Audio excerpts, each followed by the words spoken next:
Hello there, dear friends, and welcome once again to the Relaxed Fantasy Review. Today, we're going to be talking about spellcasting. Specifically, we're going to be talking about Cleric spellcasting.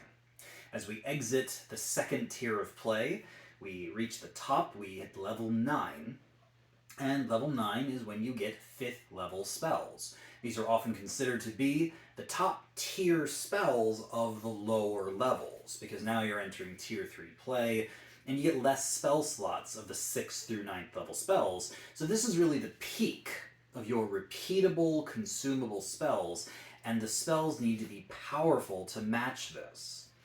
So, clerics have a nice list of spells to choose from that they can swap out pretty much every time they rest, but which are the gangbusters? What are the spells that all clerics should consider once they reach this level? I've prepared a top 5 list. Starting with number 5, we have Flame Strike. This is sometimes called the poor man's fireball, but I think it's a very decent addition to the cleric's powerful spells. You cast it, and it is in a large area. The creatures within have to make a dexterity saving throw, and if they fail, they take half radiant, half fire damage. It's 4d6 of each. And then half as much on a success. And that's pretty much it. It's just like a fireball effect, except it does partially radiant damage as well. It's a good attack. It's something that can easily clear out an area of minions and such, especially if they're vulnerable to radiant or something like that. So, not bad. It is certainly a good addition for the cleric. Now, at number 4, we have Reys Dead. Reys Dead is a classic cleric ability. Unlike its younger cousin Revivify, which has to be done within a minute of the creature dying, Reys Dead can be done within 10 days of the creature dying. You have to have the entire body, so you can't be missing any vital organs or the head or anything like that. And you have to cast it with 500 gold pieces worth of materials.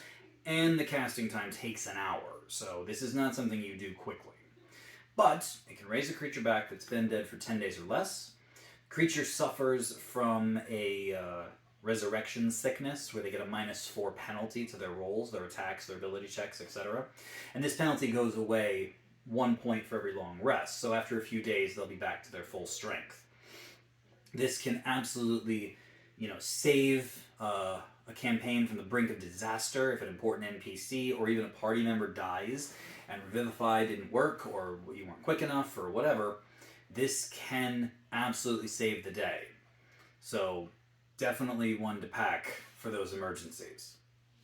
Now at number 3, we have a very interesting spell. It's called Hallow. Hallow. Hallow, whatever. Hallow is a spell that enchants a location. It's basically a large-scale blessing. It can cover an area, 60-foot radius, and it has multiple effects. First of all, you can target any number of types of creatures from a list. There's fiends, there's fae, there's undead, there's aberrations, there's a bunch of things that you can make the hallowed space a bad spot for. The creatures that, when you're inside the hallowed space, those creatures cannot charm you, cannot possess you, cannot frighten you, so they become much, much weaker. You also can add extra effects to the space. There's a list in the book, although it does say that the DM can offer substitutions. So whatever the DM says you can do here is something you can do here. The suggestions are things like light that cannot be put out by magical darkness, darkness that cannot be illuminated magically, resistance or vulnerability to certain types of damage, the inability to speak, or the ability to speak all languages to each other. There's a lot of different powers that you can attribute to the location, which all resemble other spells, 3rd level spells typically. But these will affect the creatures that this hallowed space would otherwise affect. So you can make it so that these creatures that you want to keep out, like fiends, for example, if you make the hallowed space a themed resisting space. Now all of a sudden they will have vulnerability to a bunch of damage, to a damage type, or it'll be bright and they can't make it dark, or something like that. There's a couple downsides to this spell. First of all, it takes 24 hours to cast. So this is something you would do over a home base, or in a spot where you know you're going to be fighting at some point. An important fight. It also takes several hundred gold pieces worth of materials in order to do. However, the spell, once it's cast, is permanent. It never goes away unless it's dispelled by an equal level dispel magic or higher.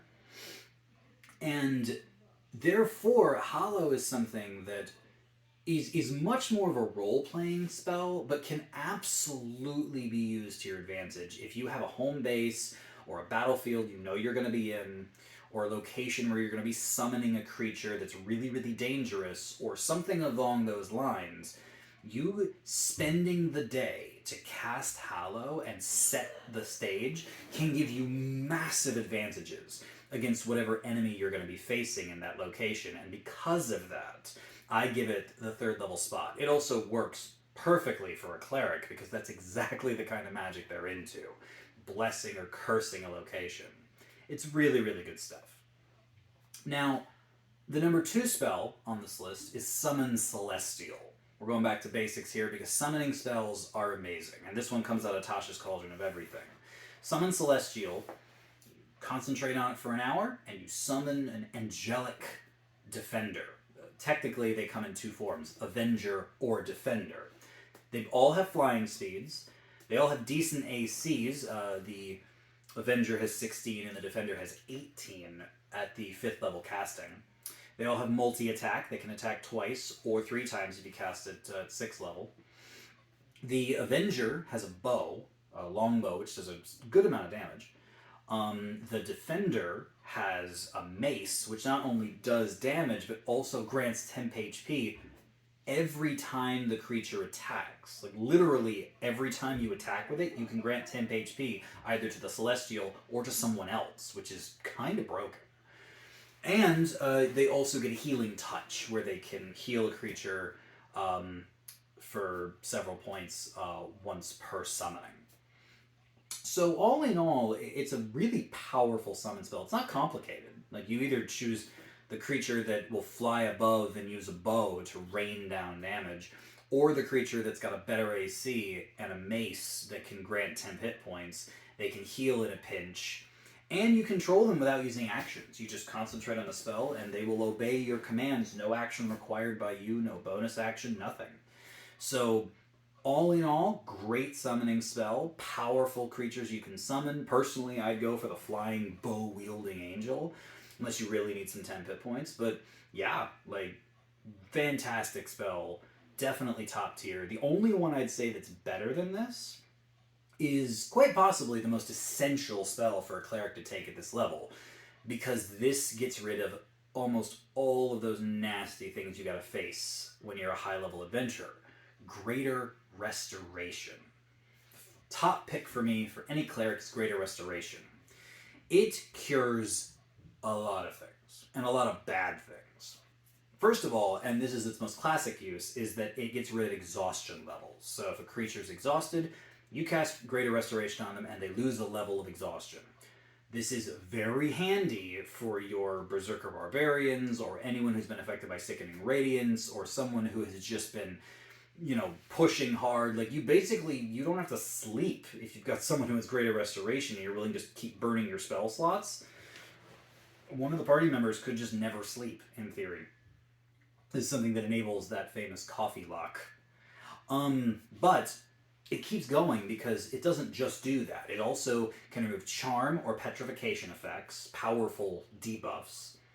It can remove any effect that affects your status points, so your strength or your dexterity or your intelligence. Greater Restoration can fix any effect that's reducing those. It can also fix any effect that's reducing your HP, like your maximum HP, which some powerful creatures can reduce so that you can't recover fully. Greater Restoration fixes that. And possibly most potent of all, it can get rid of curses, even so far as removing your attunement to cursed items. Cursed items can be a real pain in the butt for adventurers of higher levels, because once you're attuned to a cursed item, you often can't get rid of it.